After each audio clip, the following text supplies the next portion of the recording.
Hello students, हम लोग करने वाले हैं class 11th chemistry NCERT chapter number 2 that is structure of atom. Exercise के क्वेश्चन हमारे चल रहे हैं और हम लोग क्वेश्चन नंबर 13 पर आ गए हैं। क्वेश्चन नंबर 13 है, what is the wavelength of light emitted when the electron in an hydrogen atom undergo the transition from an energy level with n is equal to 4 to energy level with n is equal to 2। आपके पास hydrogen atom है, उसमें जो electron है वो fourth shell से second shell पर आया है। तो कितना वेवलेंथ का लाइट एमिट करेगा वो हमसे वो पूछा है। चलिए पहले हम लोग क्या करते हैं, यहाँ पर 4 शेल बनाते हैं। जैसे सपोज कर लो न्यूक्लियस, और ये हम लोग अब शेल बना रहे हैं।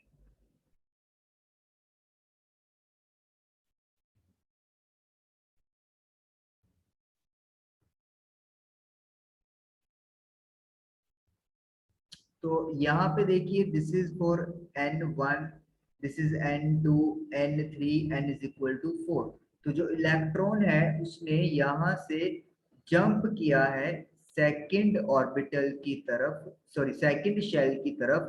और जब इलेक्ट्रॉन हाई से लो एनर्जी लेवल पे आता है तो वो एनर्जी रिलीज करता है in the form of photon. और फोटोन की जो एनर्जी का फॉर्मूला है दैट इज एच न्यू।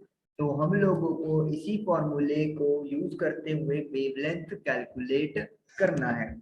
लेकिन हमारे पास तो एनर्जी की वैल्यू नहीं है कि इलेक्ट्रॉन जब N4 से N2 पे आया तो कितना एनर्जी उसने रिलीज किया। तो उसके लिए हमें यानी कि कोई और फॉर्मूला यूज करना पड़ेगा। तो हम लोग फॉर्मूला यहाँ पर लिखने वाले हैं। Delta E is equal to, delta E मतलब जो एनर्जी रिलीज हुआ है या जो एनर्जी मतलब चेंज हुआ है, that is RH1 upon an initial का स्क्वायर माइनस एन एफ का स्क्वायर। आर एच जो है वो राइडबर्ग कांस्टेंट होता है।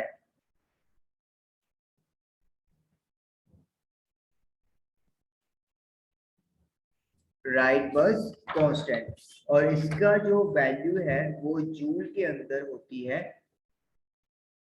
2.18 मल्टीप्लाई बाय 10⁻⁻18 जूल। तो जूल के अंदर राइडबर्ग कांस्टेंट की जो वैल्यू है दैट इज 2.18 इंटू 10⁻⁻18 जूल। यहाँ पे ये करने की जरूरत नहीं है। ओके, एन आई क्या होता है? इनिशियल शेल नंबर, जहां पे आपका इलेक्ट्रॉन अभी है। जैसे इस क्वेश्चन में इनिशियल जो एन है वो 4 है।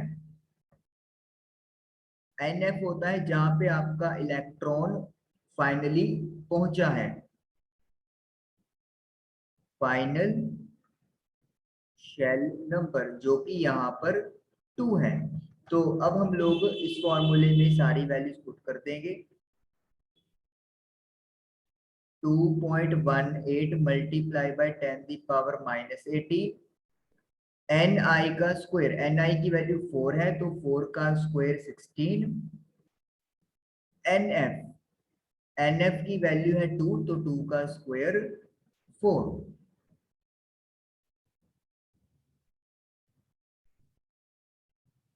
16 और 4 का एलसीएम ले लेंगे। So it will be 2.18 into 10⁻⁻18। 1 में से 4 गया 3, लेकिन नेगेटिव का, तो इसे हम लोग सॉल्व कर लेंगे। पहले 2.18 को मल्टीप्लाई करेंगे 3 से और फिर डिवाइड कर देंगे 16 से। So I am getting 0.409 multiply by 10⁻⁻18। इसे हम लोग 409 अपॉन 1000 भी लिख सकते हैं। अब 2 डिजिट छोड़ के हमने पॉइंट लगाना है, तो मैं यहाँ पे फाइनल आंसर लिख रहा हूँ 4.09 मल्टीप्लाई बाय 10⁻⁻20 जूल। तो ये हमारे पास एनर्जी आ गया जो रिलीज होगा। नेगेटिव का मतलब ये है कि एनर्जी रिलीज हो रही है, अगर प्लस आता है तो इसका मतलब है कि एनर्जी एब्जॉर्ब हुई है, मतलब आपका इलेक्ट्रॉन लो शेल से हायर शेल की तरफ जंप किया है। तो अब हमारे पास एनर्जी आ चुकी है। अब हम लोग ये वाला फॉर्मूला लगाकर वेवलेंथ कैलकुलेट कर लेंगे। इसके लिए हम लोग ये वाला जो चीज है वो इरेज कर लेते हैं। तो आपको ये फॉर्मूला जो है आज एक नया पता चला है, तो इसको आपको याद करना बेहद जरूरी है। तो जो एनर्जी है या जो चेंज इन एनर्जी आया है वो that is equal to H nu, जो फोटोन की एनर्जी है। तो एनर्जी की वैल्यू पुट कर देंगे, माइनस लिखने की जरूरत नहीं है क्योंकि माइनस का मतलब है कि एनर्जी रिलीज हो रहा है। एच इज प्लैंक्स कांस्टेंट जिसकी वैल्यू फिक्स होती है 6.6 इंटू 10⁻⁻34 फ्रीक्वेंसी है। लेकिन हमें तो वेवलेंथ चाहिए, तो हम लोग क्या यूज करेंगे, c बाय लैम्डा फॉर्मूला यहाँ पर लगा देंगे। तो c की value speed of light in vacuum जो फिक्स है, और वेवलेंथ लैम्डा जो हमें कैलकुलेट करनी है। तो 6.6 इंटू 10⁻⁻34 3 इंटू 10⁸ और इसमें डिवाइड में आ जाएगा 4.09 मल्टीप्लाई बाय 10⁻⁻20। अब हम लोग इसको सॉल्व करेंगे। 6.6 को मल्टीप्लाई किया 3 से और डिवाइड किया 4.09 से, तो it will be 4.84 multiply by 10⁻, इसको सॉल्व करेंगे तो ये माइनस का 34, 8 प्लस का है, 20 ऊपर जाके प्लस का हो जाएगा, तो it will be -34 plus 28 minus का 6। तो ये हमारे पास वेवलेंथ आ गई है 4.84 इंटू 10⁻⁻6 मीटर। हम लोग एक बार आंसर यहाँ पर चेक कर लेते हैं। थोड़ा सा गड़बड़ हो गया यहाँ पे, जब 4.09 किया था तो एक जीरो बचेगा, तो इधर वो माइनस का 19 बनेगा। तो यहाँ पर भी माइनस का 19, यहाँ पर भी, यहाँ पर भी थोड़ा सा कैलकुलेशन, वैसे अदरवाइज तो ठीक है, मतलब सारा कुछ मैथड वगैरह, लेकिन यहाँ पे सिर्फ एक पावर की गड़बड़ हो गई। तो माइनस का 34 प्लस का 8 प्लस का 19, तो इट इज माइनस का 7।